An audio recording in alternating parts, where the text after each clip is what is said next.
Estamos iniciando hoje, irmãos, uma nova série. O tema dessa série é o que você está vendo aí na tela: Vencendo o Medo. Mas nós então pensamos nessa série, Vencendo o Medo, e a razão pela qual nós pensamos nessa série diz respeito à percepção que nós temos de que esse é um assunto que não sai de moda.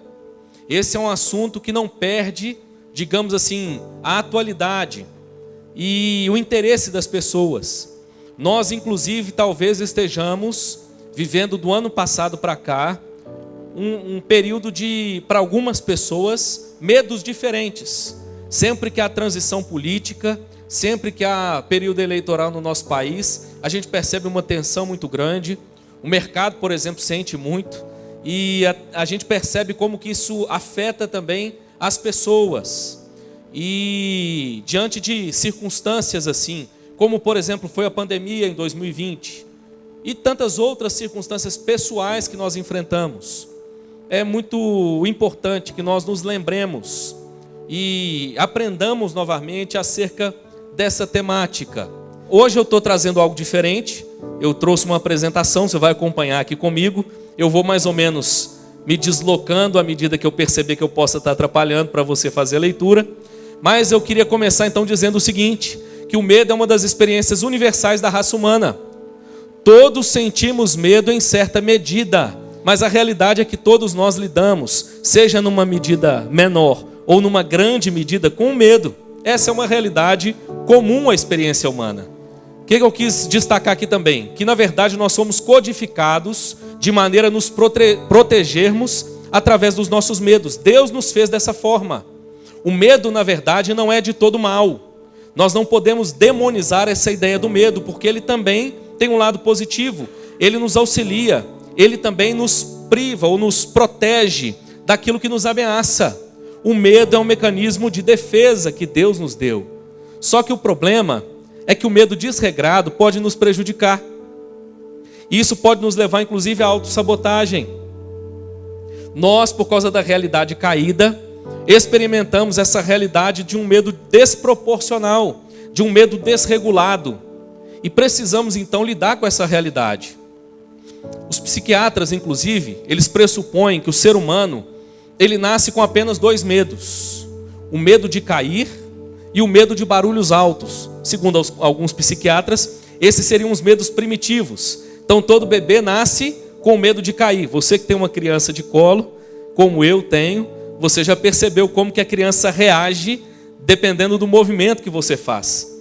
E também como ela reage dependendo do barulho, se há um barulho muito alto perto da criança. Só que olha o que acontece conosco. O Instituto Nacional de Saúde Mental dos Estados Unidos diz que nós sentimos 10 vezes mais medo na infância do que os nossos pais. O que acontece? Logo na primeira infância, isso potencializa. Nós começamos então a ter medo de tudo. Não sei se você se lembra da sua infância, mas é comum entre as crianças o medo do escuro, o medo de ficar sozinho. A criança ela experimenta alguns medos muito específicos. E qual que é o problema? Que o medo é um dos elementos mais rejeitados pelos adultos, justamente por ter uma conexão direta com o mundo das crianças. Quando nós falamos em medo, é muito comum nós associarmos a algo infantil. E por causa dessa realidade, nós então tendemos a, às vezes, não querer falar sobre o assunto, a tentar esconder os medos que nós carregamos. Mas a realidade é que todo ser humano, em todas as fases da vida, ele lida com a realidade do medo. E nós precisamos falar sobre isso. O texto de Josué que nós vamos ler daqui a pouco, ele trata um pouco sobre isso. A realidade do medo na vida de um homem de Deus, sujeito aos mesmos sentimentos que eu e você, feito da mesma matéria, como ouvimos ontem, feito pó. Ontem quem estava aqui ouviu o pastor Jeremias, ele falou muito sobre isso. Nós somos pó, estamos a um passo, inclusive, de partirmos dessa, espero eu, para melhor. Essa é a nossa realidade. Só que rejeitar o medo, então, não significa ficar livre dele. Você fingir que não tem medo não resolve o problema. Não é essa a solução que as Escrituras apresentam. Uma forma de medo, então, muito comum, e a que eu quero abordar hoje aqui, é o medo do fracasso. Em certa medida, todos nós lidamos com essa realidade. O medo de fracassar, por exemplo, profissionalmente, de não ser bem-sucedido profissionalmente, de não ser bem-sucedido nos negócios. O medo, por exemplo, de fracassar no casamento. Penso eu que nós cristãos, inclusive, experimentamos esse medo com mais frequência do que aqueles que não têm a ótica, a percepção cristã acerca do casamento. Nós sabemos o quanto o casamento é importante, à luz das Escrituras, o quanto o casamento, o quanto Deus leva a sério essa questão do casamento. O medo do fracasso no casamento é uma realidade. O medo do fracasso na criação dos filhos. Não sei quanto a você, mas eu cresci, eu me lembro que tinha uma propaganda que passava na televisão de uma margarina, e essa propaganda desenhava uma família perfeita, era sempre sorridente, sempre alegre, sempre brincalhona. E eu não sei quanto a você, mas quando eu era solteiro, eu via essa propaganda, eu ficava assim, nossa, casar e ter filhos deve ser muito bom, e de fato é. No entanto, não é propaganda de margarina. A gente sabe que a vida a dois traz desafios. A gente sabe que criar filhos traz desafios. Nós voltamos lá em casa, inclusive eu e a Ingrid, a movimentar uma página que nós tínhamos da família. E uma das coisas que a gente sempre conversa é sobre como a gente entende que é positivo compartilhar um pouco da realidade, mas de maneira real, de maneira sincera. Porque, de repente, a gente utiliza as redes sociais para projetar uma imagem daquilo que a gente deseja que seja a nossa família, e não daquilo que ela realmente é. E isso, para nós que somos cristãos, não é algo edificante. Nós precisamos lidar com essa realidade da família, da criação dos filhos, do casamento, dos negócios, e reconhecer que o medo do fracasso é uma realidade presente nas nossas vidas. A questão toda é que nós somos uma sociedade que é regida por essa cultura do sucesso, sendo valorizados pelo que temos, conquistamos e produzimos. Vou parafrasear uma figura da nossa cultura. Nunca antes na história nós lidamos com essa realidade de maneira tão cruel. Há uma pressão muito grande nos nossos dias para que a gente seja bem sucedido. A teologia coaching, inclusive, nada contra se você é coaching e trabalha com isso. Eu entendo que tem o seu espaço, tem o seu valor. O problema é quando isso é levado para a igreja e se torna o alvo da pregação. Se torna um projeto daquele que é responsável por anunciar a palavra de Deus. A teologia coaching nada mais tem feito do que tentar reproduzir nas pessoas essa expectativa, mas que nós muitas vezes nos frustramos por não atingi-la. É uma realidade, lidamos com o medo do fracasso. Muitas vezes o medo do fracasso tem nos roubado o presente, essa é uma realidade. Nós vivemos ansiosos quanto ao futuro, quanto ao que ainda não conquistamos. Estamos sempre com a mente, com o coração no futuro. Vivemos com a mente presa naquilo que sequer existe. A realidade brasileira, inclusive, é essa aí, ó. Segundo a OMS, o Brasil é o país mais ansioso do mundo e o mais estressado da América Latina. Perceba como há uma relação entre essas duas coisas. Uma expectativa, algo que é projetado e que de repente gera em nós uma ansiedade muito grande. Olha que interessante, infelizmente essa cultura também invadiu a igreja. Segundo o Instituto Schaeffer, mais da metade dos pastores se sentem incapazes de satisfazer as expectativas de suas ovelhas. E aqui, por favor, eu estou citando os pastores porque é uma realidade com a qual eu estou acostumado. E apenas a título de exemplo, mesmo essa realidade que antes era de certa forma imune a esse tipo de coisa, se entendia muito bem que o papel de um pastor e o papel da igreja é muito mais do que ter um sucesso aos olhos do mundo, um sucesso numérico. Até mesmo dentro da igreja essa realidade entrou. E isso tem levado inclusive muitos colegas a lidarem com crises em relação ao ministério. Inclusive muitos desejarem abandonar o ministério. Li uma pesquisa recente nos Estados Unidos, um número absurdo foi identificado nessa pesquisa de pastores que, se tivessem opção, diz a pesquisa, eles buscariam uma outra profissão. Entendo eu, irmãos, que esse assunto é extremamente relevante. A palavra de Deus, ela nos traz luz sobre isso. Olha que interessante. Os pastores são muitas vezes um reflexo de suas ovelhas. E o contrário também é verdade. Pastores ansiosos, pastores temendo o fracasso, muitas vezes são um reflexo de uma igreja que está ansiosa, de uma igreja que teme o fracasso. Diante dessa realidade, eu tenho algumas perguntas para te fazer. O que podemos fazer para vencermos o medo do fracasso? Pastor, como lidar com isso? Será que tem algo que eu posso fazer? Será que a Bíblia, a palavra de Deus, me instrui acerca desse assunto? Segundo, será que a medida do sucesso que estamos usando está correta? Será que a régua que nós estamos usando é a régua correta? Terceiro, como poderíamos afirmar então que alguém é bem-sucedido? E por último, ou que vencemos o medo do fracasso? Quero te convidar então a voltar os seus olhos para o texto, Josué, capítulo 1, a partir do verso 1. E nele nós vamos então ouvir nessa noite, vamos aprender do Senhor o que nós devemos fazer para vencermos o medo do fracasso. Josué capítulo 1, a partir do verso 1, a palavra de Deus diz assim: Sucedeu depois da morte de Moisés, servo do Senhor, que este falou a Josué, filho de Num, servidor de Moisés, dizendo: Moisés, meu servo, é morto. Dispõe-te agora, passa este Jordão, tu e todo este povo, à terra que eu dou aos filhos de Israel. Todo lugar que pisar a planta do vosso pé, vô-lo tenho dado, como eu prometi a Moisés. Desde o deserto e o Líbano, até o grande rio, o rio Eufrates, toda a terra dos heteus e até o mar grande para o poente do sol será o vosso limite. Ninguém te poderá resistir todos os dias da tua vida. Como fui com Moisés, assim serei contigo. Não te deixarei, nem te desampararei.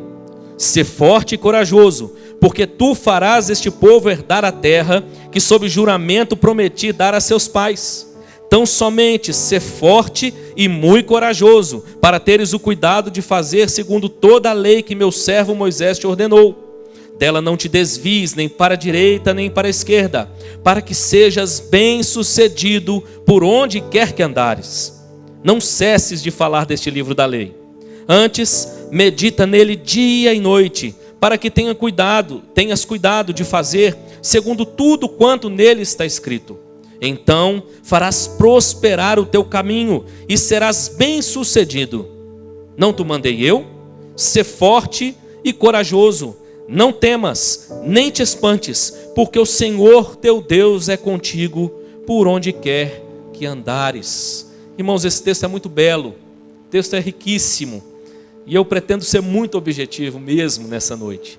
Mas eu creio que ele nos auxilia então a lidar com essa verdade, com essa realidade, o medo do fracasso. Entendo eu que ele nos auxilia a fugir de dois extremos. O primeiro extremo diz respeito a usar uma régua equivocada para avaliar o nosso sucesso e sofrermos por causa disso, porque colocamos uma régua errada, uma régua equivocada, nos cobramos, geramos uma expectativa que não é segundo a vontade de Deus, não é segundo as Escrituras. Mas há um segundo perigo, e que eu entendo que esse texto vai nos auxiliar, que é de achar que não há nas Escrituras, não há em Deus a intenção de que o seu povo seja bem-sucedido. Na verdade, irmãos, nós entendemos que o padrão de sucesso divino é diferente do padrão de sucesso do mundo. O padrão de sucesso divino é diferente do padrão de sucesso do homem caído. E o que nós recebemos aqui na palavra de Deus, claro, não é para que a gente faça tudo aquilo que Josué fez aqui, literalmente. Tem muita gente usando esse texto de maneira equivocada, e usando isso aqui inclusive para dizer que agora ele vai sair e vai pisar a rua fora, e todo lugar que ele pisar agora é dele, porque Deus disse que todo lugar que pisar a planta do seu pé vou-lo tenho dado. Não é esse tipo de leitura que nós fazemos, mas a leitura que a palavra de Deus nos ensina a fazer irmãos, para que nós percebamos que nós podemos vencer o medo do fracasso. Nós podemos experimentar o sucesso que é segundo as Escrituras, sermos bem-sucedidos à luz das Escrituras. Nessa noite, então, eu quero compartilhar com você, de maneira objetiva, o que nós devemos fazer para vencermos o medo do fracasso. A primeira coisa que esse texto nos ensina, irmãos, é que nós vencemos o medo do fracasso quando reconhecemos o propósito de Deus para as nossas vidas. Deixa eu traduzir isso para você. Não há gente sem importância. Não há um ser humano sequer que tenha vindo à existência sem um propósito. Todos nós fomos criados por Deus com um objetivo, com uma missão. E quando nós então nos atentamos a essa realidade, nós encontramos de imediato a primeira bênção de Deus, o primeiro instrumento de Deus para que nós vençamos o medo do fracasso. O que eu quero dizer com isso? Quando nós olhamos para o texto, é muito claro na passagem, o texto dizendo lá no verso 1, dando-nos o contexto aqui inclusive da passagem, e o contexto é: Moisés está morto. O texto começa com uma afirmação que, sem sombra de dúvida, para o hebreu dessa época, era uma informação trágica.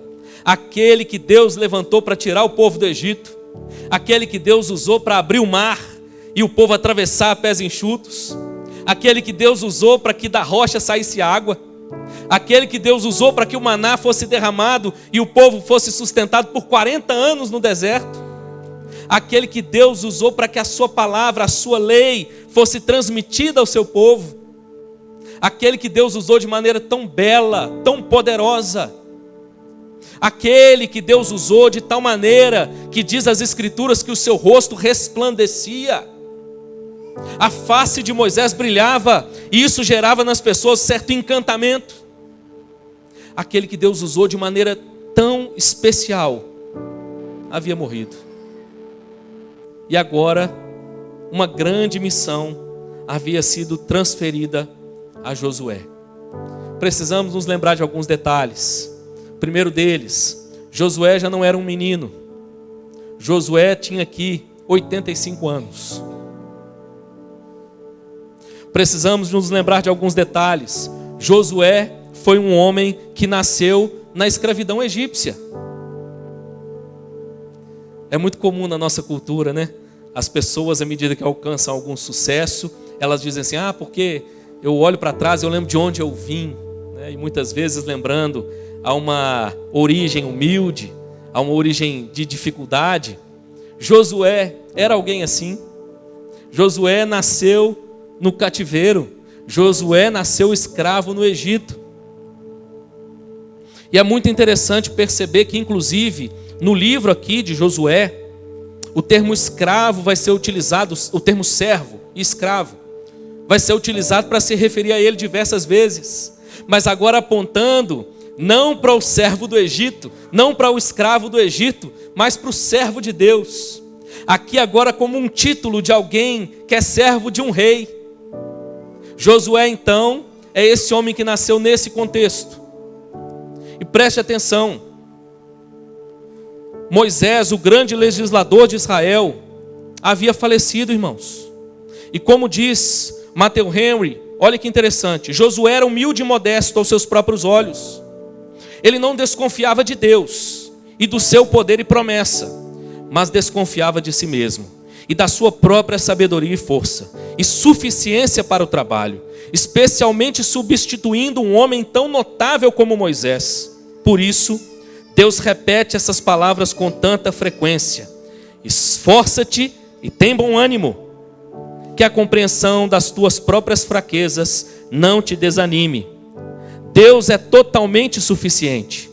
Não te mandei eu ordenei o trabalho a ser feito e, portanto, ele deve ser feito, por mais invencíveis que as dificuldades possam parecer. A leitura que ele faz aqui e que eu faço dessa passagem é exatamente essa.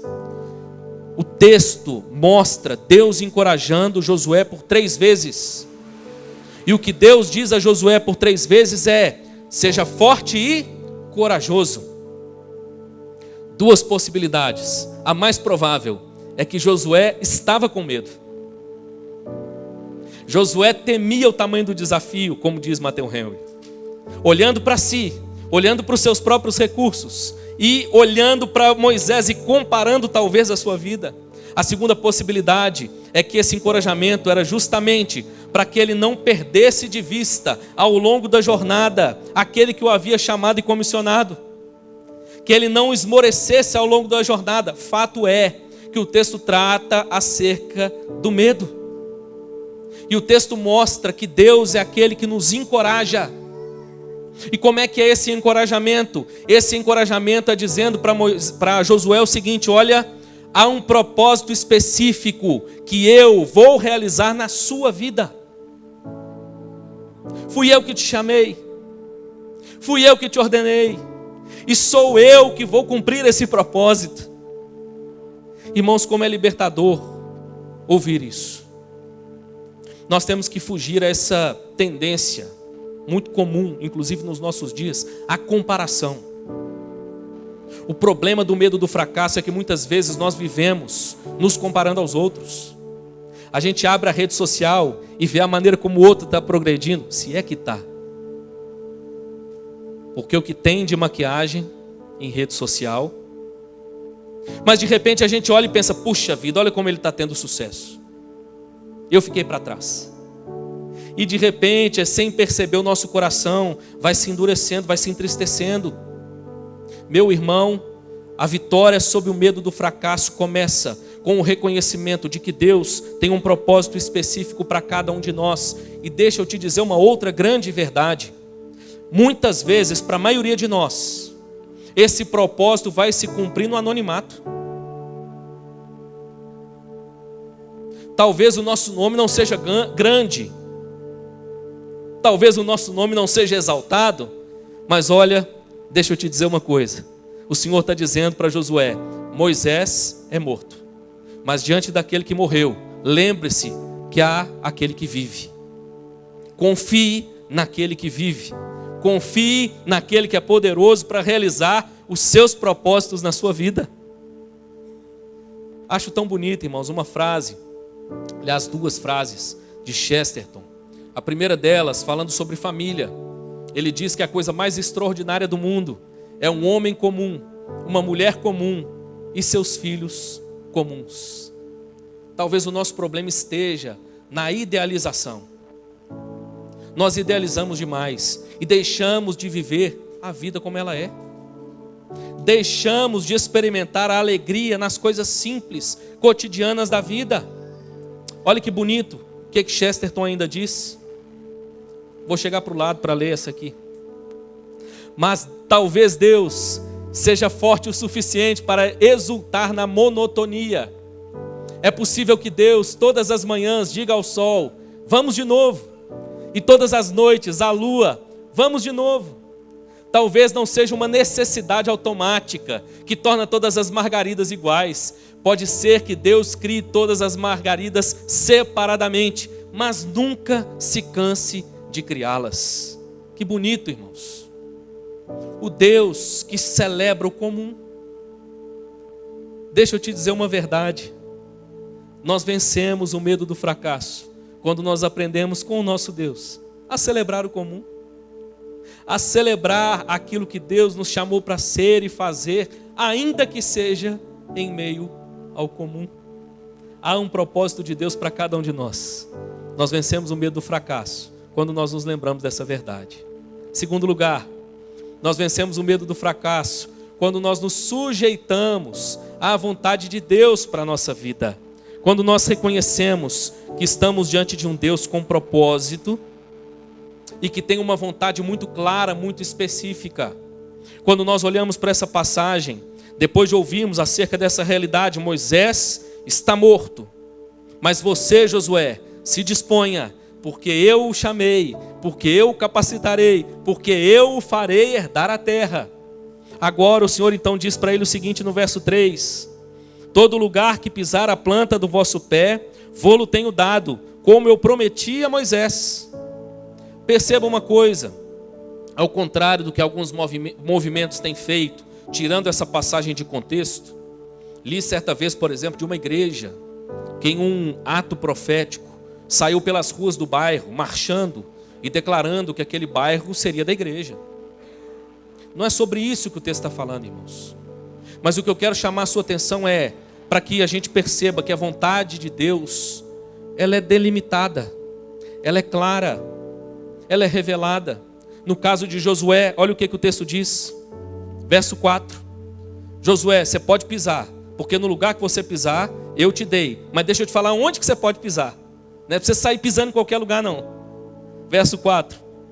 Desde o deserto e o Líbano, até o grande rio, o rio Eufrates, toda a terra dos heteus e até o mar grande, para o poente do sol, será o vosso limite. O que Deus está dizendo para ele é do lugar onde os seus pés estão fincados, do deserto, no Neguebe, até o Líbano, ao sul. Certamente os olhos dele não conseguiam contemplar literalmente essa realidade. E Deus diz, à direita o Eufrates e à esquerda o mar Mediterrâneo. É esse o limite daquilo que eu estou entregando a Israel. O que isso significa, irmãos? Que a vontade de Deus aqui é muito bem revelada. Deus está dizendo, olha, eu estou realizando algo na sua vida, Josué. E o que eu estou realizando é, você fará o povo entrar na terra. Mais do que uma história de conquista da terra, irmãos, o que nós estamos vendo aqui é o sucesso do cumprimento da promessa divina. Deus havia prometido ao seu povo que ele os colocaria numa terra que manava leite e mel. O povo chegou à porta da terra, estava na hora, e Deus está dizendo para Josué, Josué, eu já dei o limite. A minha vontade, Josué, é essa: vocês entrarão na terra, vocês possuirão a terra. Precisamos aqui contrapor então, irmãos, a realidade de que muitas vezes o nosso problema, nós sofremos com medo do fracasso, é porque nós vivemos uma vida idealizada demais, cheia de sonhos e projetos particulares que Deus não projetou, que Deus não sonhou para nós. E nós vivemos perseguindo isso e sofremos ao longo da vida sempre em torno de algo que nós não conquistamos. E deixa eu dizer uma verdade, às vezes algumas pessoas até conquistam. Poucas pessoas realizam aquilo que elas idealizaram e sonharam para a vida, mas algumas até chegam lá. Mas o que nós percebemos é que muitas vezes essas pessoas chegam lá e quando elas contemplam o que conquistaram, elas percebem que a vida é muito mais do que isso. Como disse Jesus no Evangelho, louco, essa noite te pedirão a sua alma, e o que tens preparado, para quem será? O que você tem sonhado, o que você tem projetado, o que você tem idealizado. Interessante, irmãos, porque a realidade evangélica infelizmente tem ido na contramão dessa verdade, convidando as pessoas a virem para experimentar uma oração poderosa, uma campanha poderosa que fará com que todos os seus sonhos sejam realizados. Louvado seja Deus, porque as Escrituras dizem exatamente o contrário. Misericórdia de nós, irmãos, se tudo aquilo que nós caídos que somos, se tudo aquilo que nós idealizamos e sonhamos fosse realizado. Mas há um Deus que nos ama tanto, que os seus planos, os seus propósitos, os seus caminhos, como diz as Escrituras, são mais elevados. Precisamos, irmãos, contrapor nosso projeto pessoal de vida com o projeto de Deus para nós. Quero te fazer esse convite a enxergar nessa noite que talvez a realidade como muitos têm visto o Evangelho é exatamente o oposto daquilo que o Evangelho é. As pessoas têm ido até Jesus, têm buscado o Evangelho, mas com a intenção de que Cristo, que o Evangelho as leve àquilo que elas mesmas idealizaram para si. O Evangelho vai na direção oposta. O Evangelho começa com renúncia. O Evangelho começa com entrega. O Evangelho começa com a morte do eu. É o nosso projeto pessoal de vida sendo sacrificado em prol de um projeto melhor e maior que Deus idealizou para nós. Olha que interessante o que disse Spurgeon: nossa ansiedade não esvazia o sofrimento do amanhã, mas apenas esvazia a força do hoje. Muitas vezes a nossa ansiedade está justamente porque a gente está vivendo com a mente no futuro, naquilo que nós sonhamos, idealizamos e projetamos. Eu quero te desafiar a sair daqui nessa noite celebrando o que você tem, e o que você tem é o presente. Terceiro lugar para nós terminarmos. Quando nós olhamos para Josué capítulo 1, nós aprendemos que nós vencemos o medo do fracasso quando nós nos alimentamos da santa, poderosa e bendita palavra de Deus. É interessante, irmãos, porque é nessa direção que o texto vai. Quando nós olhamos para o verso 7, o texto diz assim: então somente ser forte e muito corajoso, para teres o cuidado de fazer segundo toda a lei que meu servo Moisés te ordenou. Dela não te desvies nem para a direita, nem para a esquerda, para que sejas bem-sucedido por onde quer que andares. Presta atenção no verso 8. Não cesses de falar deste livro da lei, antes medita nele dia e noite, para que tenhas cuidado de fazer segundo tudo quanto nele está escrito. Então farás prosperar o teu caminho e serás bem-sucedido. É interessante, irmãos, porque nós vamos encontrar nesse texto aqui 3 verbos atribuídos à palavra de Deus. Josué é desafiado por Deus, em primeiro lugar, a meditar na palavra de Deus. Meditar na palavra de Deus é mais do que uma leitura apressada. Meditar na palavra de Deus é ter o coração e a mente totalmente voltadas, ou a atenção totalmente voltada à palavra de Deus. Ouvimos ontem com tanta beleza o reverendo Jeremias falando sobre isso, nos convidando, nos conclamando a resgatar o prazer, a alegria na palavra de Deus. Nós encontramos esse prazer e essa alegria à medida que meditamos nela.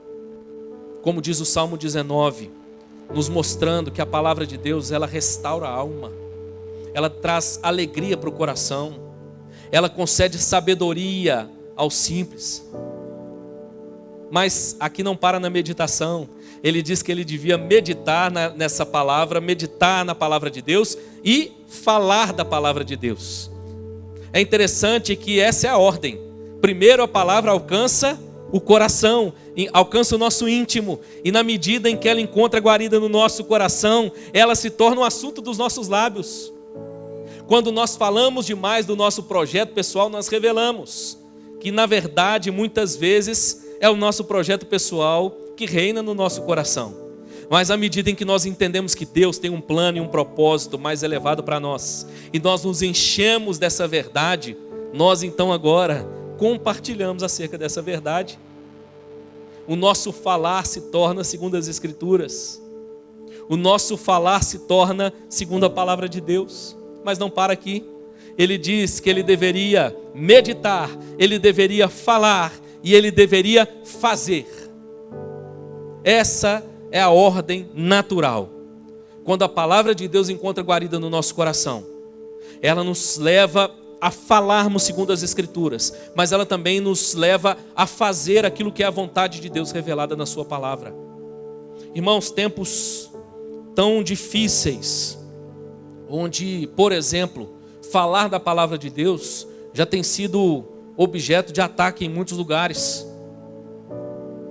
Falar a palavra de Deus tem sido ofensivo para muitas pessoas, mas a razão por que é ofensivo é porque o projeto pessoal de vida delas vai na direção oposta àquela revelada por Deus nas Escrituras. Mas nós não podemos deixar de meditar na palavra, deixar de falar acerca da palavra, e mais do que isso, irmãos, fazer com que a palavra de Deus seja o norte para o nosso viver, que a nossa vida seja de fato transformada pela palavra, que nós não vivamos segundo o nosso coração. A nossa cultura diz: siga o seu coração, Mas olha, eu preciso te dizer uma verdade. Calvino disse certa vez que o coração do homem é uma fábrica de ídolos. Produzimos ídolos em série, um atrás do outro. E é por isso que nós não podemos viver segundo o nosso coração, mas nós contrapomos a verdade do nosso coração à verdade da palavra de Deus.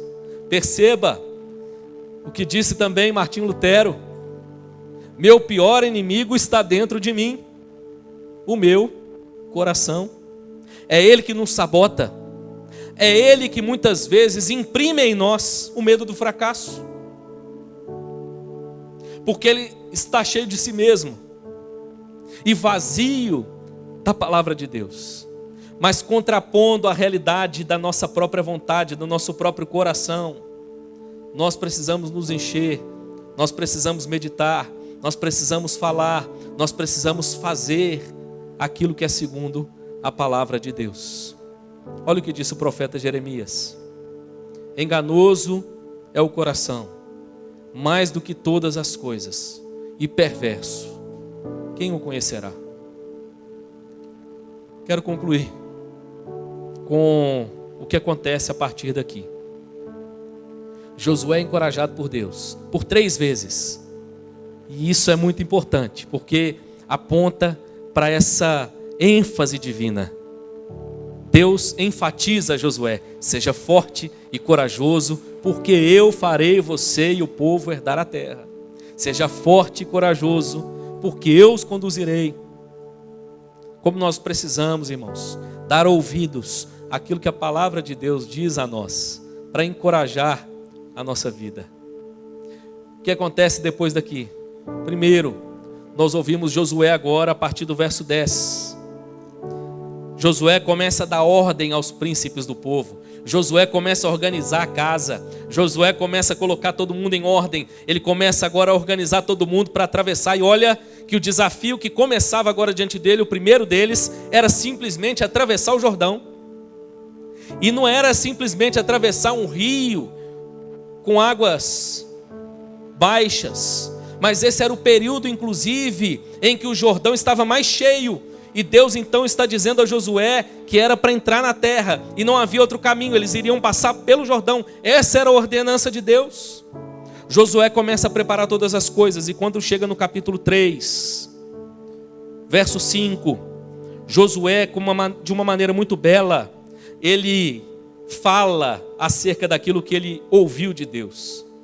Ele faz aquilo que ele ouviu de Deus. Verso 5 diz assim: disse Josué ao povo: santificai-vos, porque amanhã o Senhor fará maravilhas no meio de vós. Josué venceu o medo do fracasso.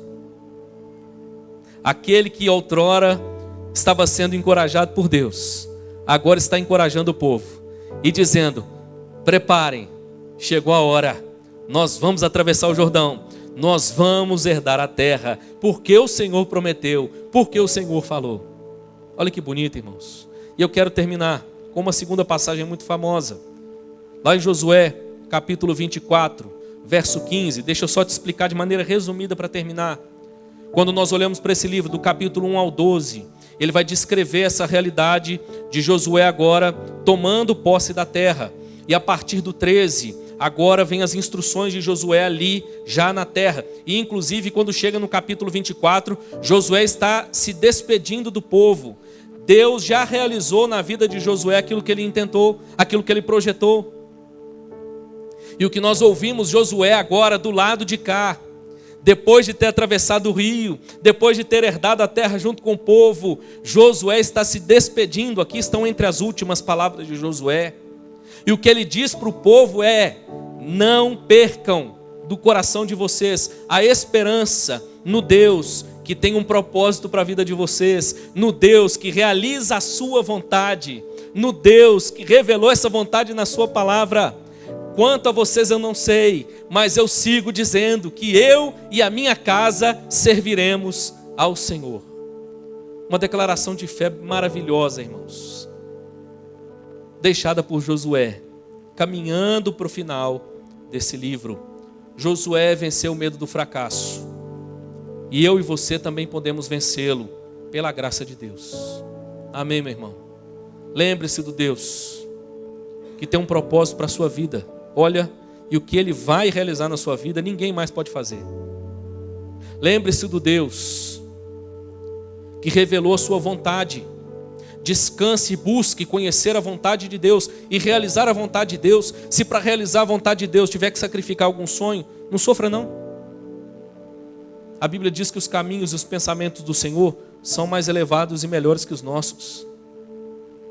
E por fim, ao invés de ficar ouvindo o seu próprio coração e fazendo as coisas do seu jeito, busque conhecer a palavra de Deus e realizar as coisas segundo a sua vontade. E assim, meu irmão, recebemos de Deus a graça para vencermos o medo do fracasso. Não sei quanto a você, mas eu confesso, eu continuo lidando com ele. Tem hora que o coração fica mais apertado. Tem hora que o gigante cresce, o monstro cresce. Mas louvado seja Deus, porque quando nós meditamos na palavra de Deus, quando nós então fazemos da palavra de Deus o assunto das nossas vidas, quando nós então pautamos a nossa vida pela palavra de Deus, nós recebemos do Senhor graça para vencermos o medo do fracasso, em nome de Jesus. Amém.